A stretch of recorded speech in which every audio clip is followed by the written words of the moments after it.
ইসলাম বাংলাদেশ একটি আন্দোলনের নাম। হেফাজতে ইসলাম বাংলাদেশ স্বাধীনতার জন্য যারা রক্ত দিতে জানে তাদের প্রাণের প্রতিষ্ঠানের নাম হেফাজতে ইসলাম বাংলাদেশ। হেফাজতে ইসলাম বাংলাদেশ এদেশের মানুষের ঈমান ইসলাম রক্ষা করার একটি প্রতিষ্ঠানের নাম। হেফাজতে ইসলাম বাংলাদেশ এই দেশের স্বাধীনতা সার্বভৌমত্ব হরণ করার জন্য হাসিনার মতো এই জালেম শাহীরা যখনই এই রাষ্ট্র ক্ষমতায় এসে জনগণের ওপর জুলুম নির্যাতন চালিয়ে যাবে তাদেরকে জুতা পিটা করে এই দেশ থেকে তাড়ানোর সংগঠনের নাম হেফাজতে ইসলাম বাংলাদেশ।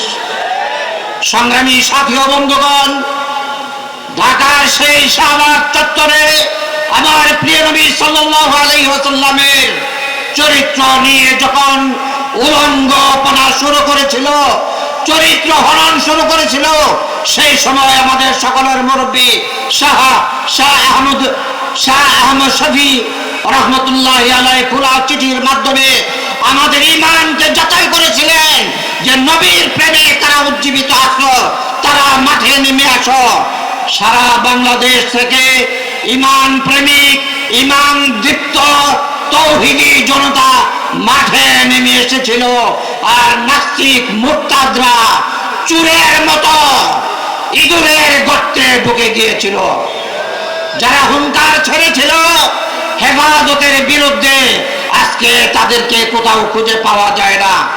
আমরা পরিষ্কার বলে দিতে চাই, হেফাজত এদেশের ঈমান রক্ষার জন্য যেভাবে ভূমিকা রেখেছিল, এদেশের স্বাধীনতা রক্ষার জন্য 24-এর সেই জুলাই আগস্টে রক্ত দিয়েছে, এদেশের স্বাধীনতাকে নতুন ভাবে জালেমদের হাত থেকে ছিনিয়ে এনেছিল।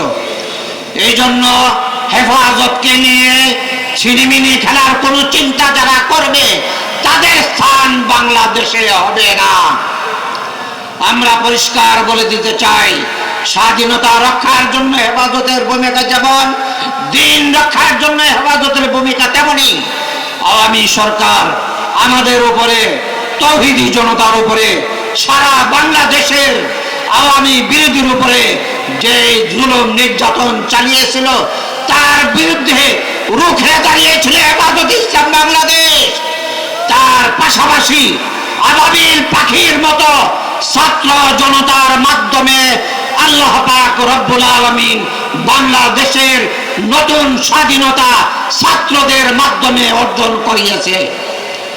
আমরা পরিষ্কার বলতে চাই, আগামী দিন আবার যদি ফ্যাসিস্ট সরকারের কোন প্রেতাত্মা বাংলাদেশে মাথা চাড়া দিয়ে উঠতে চায়, অথবা তাদের দূষণ দালালরা বাংলাদেশের জমিনে মাথা চাড়া দিয়ে উঠতে চায়, হেফাজতে ইসলাম 13 সালে যেভাবে গর্জে উঠেছিল, 24-এ যেভাবে গর্জে উঠেছিল, আবার সময় মতো গর্জে ওঠার জন্য হেফাজতের কর্মীরা উজ্জীবিত প্রস্তুত আছে। যখনই যেই ধরনের সংকট আসে, সেই সংকটের মোকাবেলার জন্য উলামায়ে কেরামদের নেতৃত্বে আমরা সংগ্রামে অংশগ্রহণ করার জন্য উদাত্ত আহ্বান জানিয়ে আমার কথা এখানে শেষ করছি। নাসরুম মিনাল্লাহি ওয়া ফাতহুন করিম।